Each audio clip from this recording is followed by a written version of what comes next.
मार्कंडे जी कह रहे हैं कि हे राजन, नर्मदा तट पर उत्तम सिद्धि देने वाला मनोरथ नामक एक तीर्थ है जो तीनों लोकों में विख्यात है। वहां स्नान करके मनुष्य जिस जिस मनोरथ को चाहता है उस तीर्थ के प्रभाव से वह सब कुछ प्राप्त कर लेता है। वहीं संगम पर अंगारेश्वर देव स्थित हैं, जहां स्नान मात्र करने वाला मनुष्य गणपति पद पर प्रतिष्ठित होता है।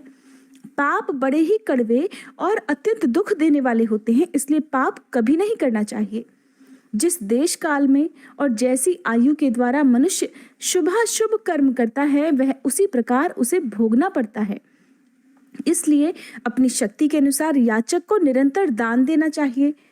विद्वान पुरुष शास्त्र और युक्तियों द्वारा सदा आत्मा के कल्याण का विचार करे, केवल अनुमान के ही द्वारा उस पर विचार कभी नहीं करना चाहिए। कर्मों के हीन और उत्तम नाना प्रकार के फल बताए गए हैं, इसलिए मनुष्य कोई भी कर्म करने के पहले उसकी परीक्षा जरूर करे। जिसका श्रेष्ठ और महान फल हो वही पुण्य कर्म है। बुद्धिमान पुरुष को चाहिए कि वह पाखंडी, शास्त्र विपरीत कर्म करने वाले, तीर्थ निंदक, दिगंबर तथा अन्याय पाखंडी जनों को दूर से ही त्याग दे। जो अपने हृदय में भगवान शिव का चिंतन करते हुए शिव ज्ञान का अभ्यास करते हैं उन्हें अवश्य ही ज्ञान मिलता है। राजन, ऐसा जानकर शिव स्वरूपा नर्मदा देवी का आश्रय लेकर उसके तट पर धन धान्य से संपन्न दिव्य ग्रह तथा अच्छे अच्छे अन्य आवश्यक सामान ब्राह्मणों को आदर पूर्वक देने चाहिए। अनाथ, अत्यंत वृद्ध, विकल और कुटुंबी ब्राह्मण को विशेष रूप से देना चाहिए। जो ब्राह्मण को काठ और मिट्टी से बना हुआ घर दान करता है या फिर उसके लिए अमरकंटक पर सब और सुंदर सुंदर दिव्य भवन बनवाता है, वह सर्वोत्तम दान का फल प्राप्त करता है। केवल यही दान उसके सभी कामनाओं और प्रयोजनों का साधक होता है। जो मनुष्य भक्ति पूर्वक इस प्रसंग को सुनता है वह सभी पापों से मुक्त होता है। हे राजन, नर्मदा के दक्षिण भाग में मांडव्य मुनि का आश्रम है। उसमें विभांडक, गार्ग तथा ऋष्यशृंग आदि उत्तम व्रत का पालन करने वाले महर्षि सहस्त्रों की संख्या में रहा करते हैं। राजन, अशोकवनिका नाम से प्रसिद्ध उत्तम तीर्थ की महिमा सुनो। वहां भगवान शंकर पार्वती जी के साथ निवास करते हैं। वहां विशोका नदी और नर्मदा का संगम हुआ है। वहां स्नान करने वाले मनुष्य स्वर्ग में जाते हैं और जिनकी वहां मृत्यु हो जाती है वे मुक्त हो जाते हैं। वहीं अशोकेश्वर लिंग है जो प्रत्यक्ष ही सिद्धि और कल्याण देने वाला है। उसी तीर्थ में देवर्षि नारद ने शाप भ्रष्ट ब्राह्मणों को शाप से मुक्त किया था और अब वे ब्राह्मण उस तीर्थ के महात्म्य से देवता होकर देवलोक में आनंद भोगते हैं। स्वयंभू मनवंतर के आदिकल्प के सतयुग की बात है। राजन, चंद्रवंश में रविश्चंद्र नाम से प्रसिद्ध एक महायशस्वी चक्रवर्ती राजा हुए हैं जो कांची नगर के राजा थे। उन्होंने समस्त पृथ्वी का धर्म पूर्वक पालन किया था। एक समय वे अगस्तेश्वर तीर्थ में गए जहां भगवान शंकर का सुंदर मंदिर विद्यमान था। अगस्त्य आदि सभी तपस्वी मुनि उस तीर्थ का सेवन किया करते हैं। वहां नर्मदा जी बहती हैं और अमरकंटक पर्वत भी सुशोभित होता है। सूर्य ग्रहण के समय राजा रविश्चंद्र उस स्थान पर गए जहां मुनि मंडली से घिरे हुए महर्षि अगस्त्य तपस्या करते थे। उस समय महातपस्वी शांडिल्य जी ने महर्षि अगस्त्य को प्रणाम करके पूछा, हे तपोनिधि, महातेजस्वी राजा रविश्चंद्र आपके आश्रम पर पधारे हैं और मैं उनका पुरोहित हूँ। अगर आप कृपा पूर्वक स्वीकार करें तो राजा आपके चरणार बिंदों का अर्चन करना चाहते हैं। सुनकर अगस्त्य जी बोले, राजा रविश्चंद्र को यहाँ जल्दी लेकर आइए और सिंहासन पर विराजमान कीजिए। उनकी आज्ञा पाकर राजा वहां आए और उन्होंने मुनि के चरणों का स्पर्श किया। फिर राजा से कुशल समाचार पूछते हुए कहा, महाभाग, आप अंतःपुर और परिवार के साथ सकुशल तो है ना? तब राजा बोले, मुनीश्वर, आज मेरा जन्म और जीवन सफल हुआ। जो आपके चरणार बिंदों का दर्शन पाकर मैं सब पापों से मुक्त हो गया। हे मुनिश्रेष्ठ, सर्व तीर्थमयी नर्मदा नदी तो सर्वत्र शुभ और पावन है। आप मुझे बताइए मैं किस स्थान पर यज्ञ करूं? अगस्त्य जी कहने लगे, राजन, एकमात्र नर्मदा देवी ही पुण्यमयी और शुभ हैं। जम्बूद्वीप 1,00,000 योजन का बताया गया है। उसमें जितने भी चराचर प्राणी हैं उनमें से जो तपस्या से हीन हैं वे भी नर्मदा का जलपान करने से भगवान शिव के लोक में जाते हैं। ओंकार आदि शिवलिंग और वैदूर्य आदि पर्वत द्वापर और कलयुग में परम पावन होते हैं। नर्मदा के दक्षिण और उत्तर भाग में जो यह देव दानव वंदित भूमि है, यह यज्ञ भूमि कहलाती है। इसी में अशोक वनिका है, जहाँ साक्षात भगवान महेश्वर निवास करते हैं, और यहाँ किया हुआ यज्ञ बिना किसी विघ्न बाधा के पूर्ण होता है, ऐसा भगवान शंकर का कथन है। तब राजा बोले, हे महामुने, आपका कल्याण हो, मैं आपके साथ वहीं चलूंगा। ऐसा कहकर मुनियों से घिरे हुए राजा रविश्चंद्र नर्मदा के दक्षिण तट पर वर्तमान सुंदर पुण्य तीर्थ अशोक वनिका में आए। वह 10 योजन विस्तृत भूमि में यज्ञ मंडप बनाया गया और यूप गाढ़े गए।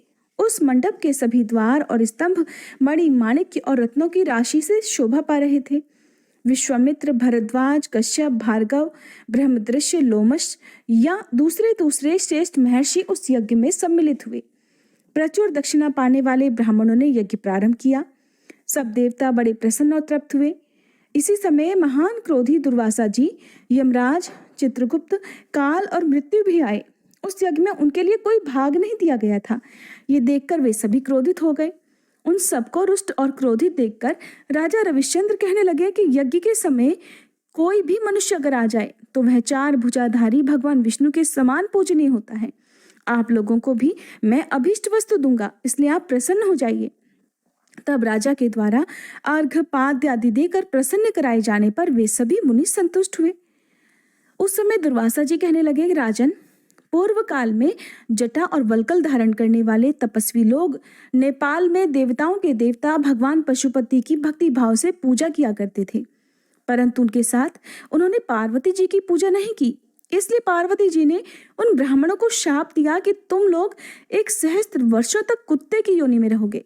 तब से वे मुनीश्वर लोग कुत्ते की योनि में पड़े हुए हैं। राजन, हमारा प्रिय कार्य करने की इच्छा से तुम उन सबको शाप से मुक्त कर दो। राजा बोले, मैं उन ब्राह्मणों को उस शाप से अवश्य ही मुक्त करवाऊंगा। ऐसा कहकर राजा ने अपने दूतों को वन में भेजा। दूतों ने उन वनवासी मुनियों को नमस्कार करके उनके पूर्व जन्म का स्मरण कराया। तब वे सब लोग अशोक वनिका में आए। उन सब को देखकर चक्रवर्ती राजा रविश्चंद्र ने बड़ी प्रसन्नता के साथ कहा, भगवान अशोकेश्वर और नर्मदा देवी की महिमा से, मेरे दान के प्रभाव से तथा महर्षियों के प्रसाद से ये सब मुनि कुत्ते की योनि का त्याग कर शिवलोक में चले जाएं और इन सब का पाप मुझ में आ जाए। राजा के ऐसा कहते ही सब मुनि उसी क्षण शाप से मुक्त हो गए और राजा से इस प्रकार बोले कि आप ही हमारे माता पिता और मोक्षदाता गुरु हैं। ऐसा कहकर वे सब महर्षि उमा महेश्वर धाम को चले गए। इसके बाद सभी देवताओं ने राजा को धन्यवाद दिया। देवताओं की दुंदुभियां बजने लगी और आकाश से पुष्पों की वर्षा हुई। उस समय दुर्वासा जी ने कहा, महाराज, क्षत्रियों में मैंने तुम्हारे समान दूसरे किसी को न तो देखा है और न ही सुना है। मनुष्यों के लिए अपने प्राणों को त्याग देना तो सुकर है, परंतु अपने संचित धर्म का त्याग करना बड़ा कठिन है। राजन, तुम्हारा कल्याण हो, तुम कोई वर मांगो। तब राजा ने हंसते हुए कहा, मुने, हमारे दान के प्रभाव से पाप बुद्धि वाले मनुष्य भी उत्तम पद को प्राप्त हो, यही मेरा प्रिय वर है। एवं अस्तु, ऐसा ही होगा। ये कहकर मुनिवर दुर्वासा वहीं अंतर ध्यान हो गए। अमित तेजस्वी राजा के उस अद्भुत कर्म को देखकर धर्मराज ने कहा, राजन, मैं तुम्हें वर देता हूँ। जिसने अपना उत्तम पुण्य दे दिया उसने यमलोक और देवलोक को भी जीत लिया। राजन, तुम अवश्य ही वर पाने के योग्य हो। राजा रविश्चंद्र कहने लगे, हे सूर्यनंदन, मेरे 100 यज्ञ, दान और तपस्या के प्रभाव से वे सभी पापी जीव शिवधाम को प्राप्त हो जाएं जो इस समय पाप योनि में पड़े हुए हैं। मैं केवल इसी वर को प्राप्त करना चाहता हूं, इसलिए आप मुझ पर कृपा करें। यमराज जी कहने लगे, सत्य धर्म का पालन करने वाले हे राजन, तुम्हारी ये इच्छा पूर्ण हो। हे सुव्रत, इस सत्य के प्रभाव से तुम उत्तम लोक को जाओ। राजन, तुमने जिन सैकड़ों क्षत्रियों और सहस्त्रों अन्यान्य जीवों का पाप से उद्धार किया है, उन सब की कोई गणना नहीं है। ऐसा कहकर धर्मराज देव दानव वंदित कामिक विमान पर आरूढ़ होकर अपने लोक को चले गए। मार्कंडेय जी कहते हैं, हे युधिष्ठिर, प्राचीन त्रेता युग की बात है। पुलत्स्य पौत्र त्रिलोक विजयी रावण देवताओं के लिए कंटक हो गया था। वह वरदान पाकर देवता, दानव, यक्ष, गंधर्व, नाग तथा राक्षस आदि सभी के लिए अवध्य हो गया था और पृथ्वी पर सब ओर अपनी इच्छा अनुसार विचरण करता था। उन दिनों परम सुंदर देवगिरी पर मय नामक विख्यात एक बलोन्मत्त दानव रहा करता था। रावण वहां मय को उपस्थित जान उसके पास जाकर विनीत भाव से खड़ा हो गया। मय ने दान और सम्मान पूर्वक रावण का स्वागत सत्कार किया। तब रावण ने मय से पूछा कि प्रभु, ये किसकी कन्या है, इसका नाम क्या है और ये किसके लिए यहाँ उग्र तपस्या कर रही है? मय बोला, हे राक्षस राज, मैं दानवों का राजा मय हूँ। मेरी पत्नी का नाम तेजवती है। ये सुंदरी कन्या भी मेरी ही है और इसका नाम मंदोदरी है। ये पति के लिए तपस्या कर रही है। मय का ये वचन सुनकर मदोन्मत्त रावण मय से विनीत होकर बोला, महाभाग, मैं देवताओं और दानवों का दर्प गलन करने वाला पुलत्स्य पौत्र राजा रावण हूँ और आपसे प्रार्थना करता हूँ कि कृपया आप अपनी ये कन्या मुझे दे दें। उसे पितामह ब्रह्मा जी के कुल में उत्पन्न जान महात्मा मय ने भी विधि विधान से उसके साथ अपनी पुत्री का ब्याह कर दिया। मंदोदरी को लेकर दुरात्मा द्वारा पूजित राक्षस दिव्य विमान पर बैठकर उसके साथ क्रीड़ा करने लगा। कुछ समय में पुत्रवानों में श्रेष्ठ रावण के यहाँ एक पुत्र का जन्म हुआ। उस पुत्र ने जन्म लेते ही संवर्तक मेघ के समान बड़ी भारी गर्जना की, इसलिए ब्रह्मा जी ने उसका नाम मेघनाथ रख दिया।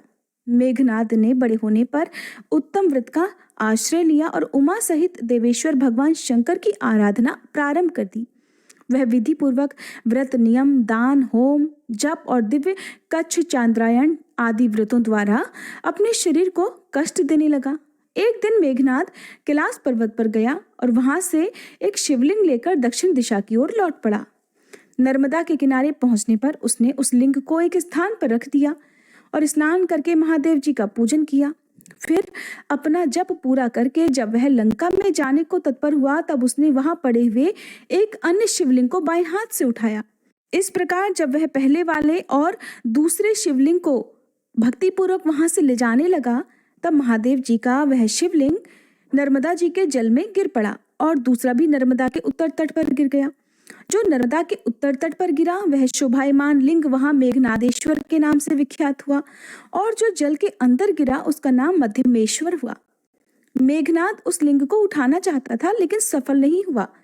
उन दोनों विग्रहों का अभिप्राय जानकर वह राक्षस आकाश मार्ग से वापस लौट गया। तभी से वह तीर्थ मेघनाद तथा मेघारव नाम से विख्यात हो गया। उत्तर तट पर खेटक नामक उत्तम तीर्थ हुआ। उसके पूर्व भाग में सभी पापों का नाश करने वाला गर्जन नामक तीर्थ है। राजन, जो उस तीर्थ में स्नान और एक दिन रात का उपवास करता है वह सनातन कल्याण का भागी होता है। जो उस तीर्थ में पिंडदान करता है उससे देवलोक में पितृगण 12 वर्षों तक तृप्त रहते हैं। जो वहां ब्राह्मणों को भोजन कराता है वह योगी जनों को मिलने वाले उत्तम फल को प्राप्त करता है। इस प्रकार हर मनुष्य को अपने जीवन काल में अन्न, धन और जल का दान अवश्य ही करना चाहिए। जय भोलेनाथ। आज फाल्गुन मास महात्म्य के सभी अध्याय पूर्ण हुए। उम्मीद है हर बार की तरह आज की ये कथा भी आपको पसंद आई होगी। कथा सुनने के बाद भी अभी तक अगर आपने हमारे चैनल को सब्सक्राइब नहीं किया है तो प्लीज़ जरूर कर लीजिएगा ताकि अगले महीने से सुनाई जाने वाली सारी कथाएं आपको समय पर मिल सकें।